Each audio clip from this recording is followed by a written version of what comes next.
Reborn Under a Blood Moon. Book 1 of the Crimson Fang Chronicles. Chapter 1. Dying was the easy part. The thing about being murdered by your own family is that it really puts things in perspective. For example, Lian Bai had always considered herself a reasonable person, patient even. The kind of woman who returned library books on time and smiled at people who cut her in line at the grocery store. She had endured 23 years of her stepmother's barely concealed hatred with the grace of a woman who had been raised to believe that suffering built character.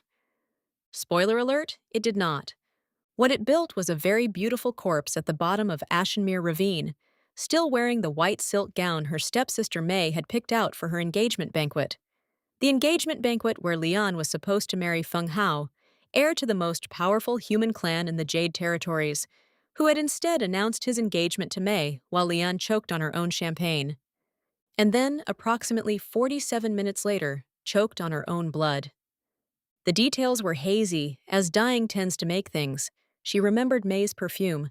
Jasmine, always jasmine, the same perfume she'd stolen from Lian's mother's vanity. And the click of heels on marble. She remembered the words, delivered with the bored cruelty of someone swatting a fly. "You should have just stayed invisible, Jieji."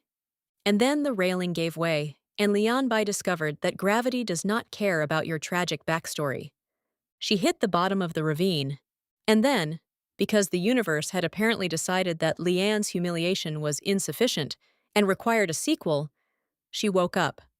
Not in the afterlife, not in a hospital, not even in a tasteful coffin with those little satin pillows, which frankly she felt she had earned. She woke up in mud, cold mud. In a forest she didn't recognize, wearing the same white silk gown, now stained beyond any hope of salvaging, with rain hammering down on her like the sky itself had a personal grudge. "What?" Lian said to no one, lying face up in what she was beginning to suspect was a ditch. "The actual A crack of thunder swallowed the rest of her sentence, which was probably for the best. She sat up. Her body ached in places she didn't know had nerve endings. Her hair, once pinned in an elaborate updo that had taken her maid Xiaolin 45 minutes and approximately 900 bobby pins, was now plastered to her face like wet seaweed on a particularly unfortunate rock. She looked down at her hands. Young hands. Smooth hands. Hands that did not have the small scar on the left thumb from when May had accidentally slammed a jewelry box on her fingers at 17. Lian's brain, which had been sluggishly rebooting like an old computer, suddenly kicked into overdrive. These are not my hands. Correction, these were absolutely her hands, but they were the wrong age. These were the hands of someone 18, maybe 19, soft and unscarred, and she touched her face. Yes, that was the jawline she'd had before her stepmother had started rationing her meals to keep her elegant, which was a fancy word for starving. "No," Lian whispered. The rain continued, indifferent to her existential crisis. "No!" She scrambled to her knees, then to her feet, slipping twice in the mud because white silk and wet earth have a relationship best described as adversarial. She caught her reflection in a puddle. Big dark eyes, the round face she'd been mocked for by May's friends, and the stupid dimple on her left cheek that Feng Hao had once called charming, before he had apparently decided her stepsister's face was more charming. She looked 18. She was 18. Somehow, impossibly, she had gone back 5 years. The logical part of Lian's brain, the part that had gotten her through medical entrance exams and 3 years of her stepmother's financial warfare, tried to assert itself. This is a hallucination. You're dying. Your brain is firing random neurons in a ravine somewhere, and this is the fever dream it produced. A forest. In mud. Very creative neurons, truly inspired. The other part of her brain, the small and feral part that she had kept locked in a cage for 23 years of politeness and compliance, said something very different. It said, 5 years. It said, they haven't stolen everything yet. It said, you know every move they're going to make. Lian stood in the rain, mud-soaked and trembling, and for the first time in either of her lives, she smiled in a way that would have made her stepmother very, very nervous.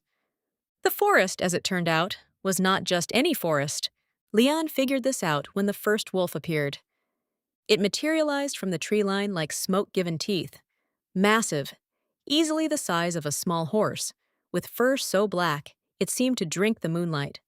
Its eyes were a deep, burning gold, the kind of gold that belonged on the cover of a romance novel that your grandmother would hide under her mattress. Leon, who had just survived being murdered and resurrected via unknown cosmic forces, could not be bothered to scream. "Fantastic," she said flatly. "Wolves!" The wolf tilted its head. It was, she would later reflect, an unreasonably expressive head tilt for a predator that could bite her in half. 2 more wolves appeared behind it, then 3 more. Then, she lost count at 9 because, frankly, the situation had moved beyond counting and into accepting one's fate with what remained of one's dignity. They were all enormous. They were all staring at her. The black wolf in front took a step forward. Its golden eyes pinned her in place, not with fear, but with something else, something that prickled along her skin and made the hair on the back of her neck stand up. It felt like standing in front of a bonfire. It felt like the moment before a thunderclap. It felt, insanely, like recognition. Leon's brain, helpful as always, chose this moment to supply the information she'd been too busy being dead to process. The Jade territories were divided between human clans and wolf packs, specifically werewolf packs, ancient bloodlines that could shift between human and wolf forms, governed by alphas whose power was measured in both raw strength and the slightly terrifying ability to make everyone in a room shut up just by walking into it. And the forest east of Ashenmere Ravine was the sovereign territory of the Black Fang Pack, the most powerful pack in the Northern Territories, led by an alpha who was, according to every gossip column and terrified diplomat Leanne had ever encountered, young, ruthless, and absolutely allergic to human politics. The black wolf lowered its head. Not a bow. Wolves didn't bow. It was more like assessment. A slow, deliberate look that traveled from her mud-caked bare feet to her ruined dress to her face, where it lingered. Something shifted in those golden eyes, something Leanne couldn't name and wasn't sure she wanted to. Then the wolf did something unexpected. It shifted. The transformation was nothing like the books described. There was no grotesque cracking of bones or dramatic howling. One moment, wolf. The next, through a blur of shadow and moonlight that bent in ways that made Leon's eyes water. Man. And what a man. "Oh no," said Leon's brain. He was tall. He was unfairly, aggressively, offensively tall. The kind of tall that suggested the universe had been showing off when it assembled him. His dark hair was cut short, practical, and slightly wild in a way that probably cost 0 effort and would have taken a human man 3 hours with a stylist to replicate. His jaw could have been used as an architectural reference. His cheekbones could have cut glass, or at least cut through Leon's composure, which amounted to the same thing. He was also shirtless, because apparently werewolves did not shift back with a full wardrobe, and the rain was rolling down a set of abs that looked like they'd been hand-sculpted by someone who took their work very, very seriously. "Oh no," said Leon's brain, with significantly more urgency. He stood there, all 6 foot something of him, those golden eyes now set in a face that was the physical embodiment of bad decisions, and studied her with an intensity that made the rain feel warm by comparison.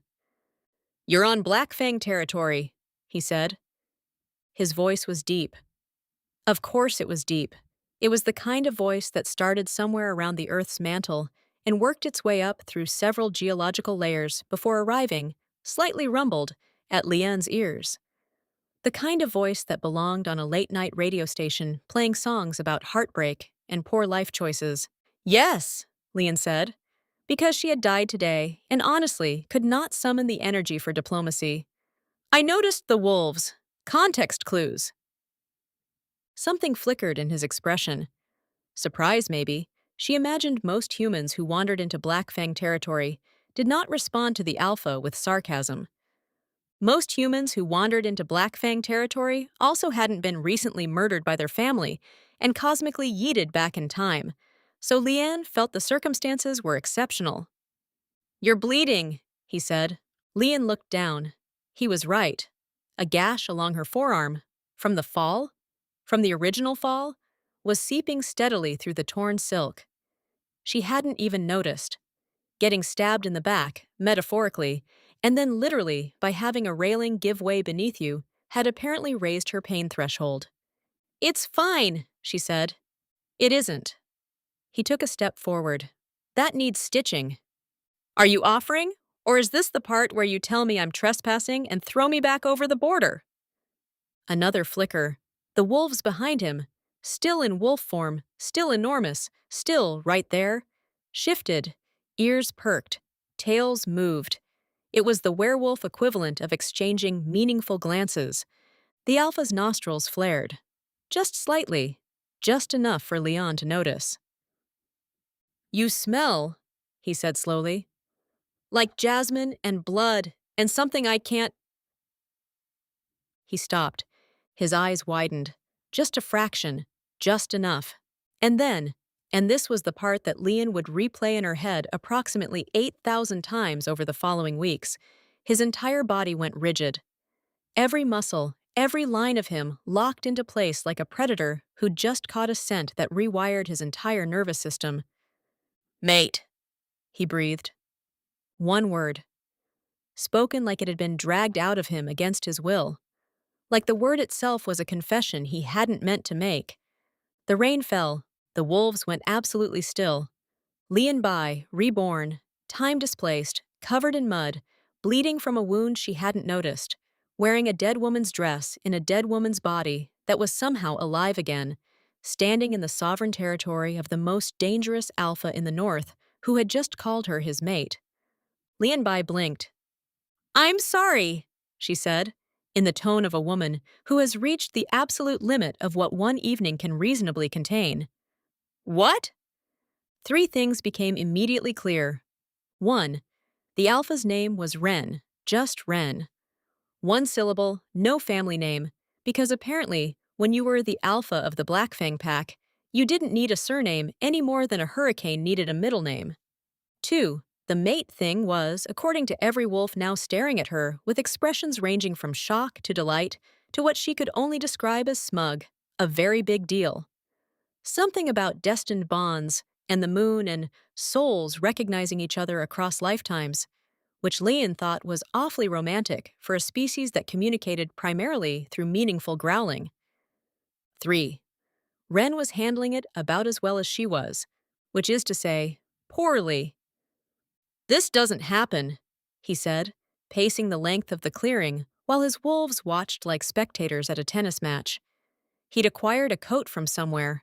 One of the shifted wolves had apparently been carrying supplies, a logistical detail Leanne filed away for later, and was wearing it open, which was not helping her concentration. "Not with humans, not—" He stopped, turned. Those golden eyes pinned her again. "Who are you?" Leanne, who was sitting on a fallen log because her legs had decided they were done, considered her options. She could tell the truth. "I'm Leanne Bai, eldest daughter of the Bai family, who was murdered approximately 2 hours ago by my stepsister, and somehow woke up 5 years in the past, in your forest. And I'm planning to systematically destroy everyone who ever wronged me. And also your abs are very distracting, and I would appreciate it if you could put a shirt on." She could lie. She could— "Leanne," she said. Half-truth. "Just Leanne." Something in his expression shifted. The intensity didn't fade, but it softened. Just around the edges, like a blade being returned to its sheath. "Just Leanne," he repeated. "You're injured. You're human. You're alone in Black Fang territory at midnight in a dress that costs more than most people make in a year." His eyes narrowed. "You're running from something." More like running towards something, Leon thought. Specifically, revenge. But she said nothing. Just held his gaze with steady, dark eyes that had spent 23 years, 5 of them in a future he knew nothing about, learning how to survive. Ren stared at her for a long moment. The rain had slowed to a drizzle.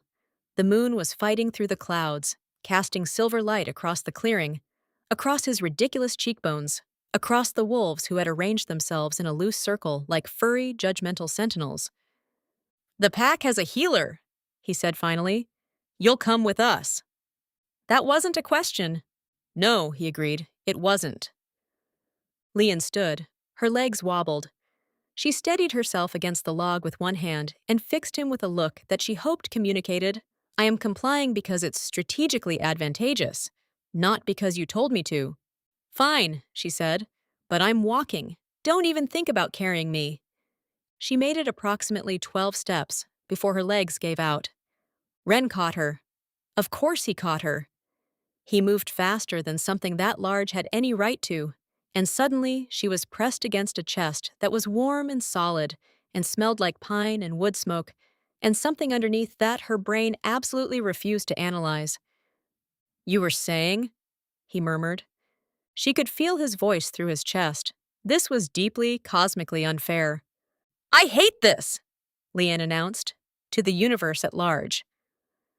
Somewhere in the trees, one of the wolves made a sound that was unmistakably, infuriatingly, a laugh. Ren adjusted his grip, careful of her injured arm she noticed, filed away, refused to be moved by, and started walking. And Lianbai, cradled in the arms of a werewolf alpha who'd just declared her his destined mate, decided 3 things. First, she was going to destroy the Bai family. Every scheme, every stolen asset, every carefully constructed lie. She was going to unravel them with the precision of a surgeon and the patience of someone who already knew the ending. Second, she was going to need allies, powerful ones, and the most dangerous alpha in the north, who currently held her like she was made of glass and moonlight, was a very good place to start. Third, and this was the one she was least prepared for, the one that flickered treacherously in her chest like a candle in a storm, she was going to have to deal with the fact that being held by this man felt like something she had not allowed herself to feel in 23 years of her first life. It felt like safety. "Absolutely not," she told her heart. "We are not doing this. We have a revenge plot to execute. There is a schedule." Her heart, predictably, did not listen. The wolves moved through the forest like shadows, silent and sure. The rain stopped. The moon broke free. And Lian Bai, reborn under a blood moon with nothing but a ruined dress and a memory full of futures, was carried into the territory of the Black Fang pack. This time, she wouldn't be the one who fell. This time, they would. End of chapter 1.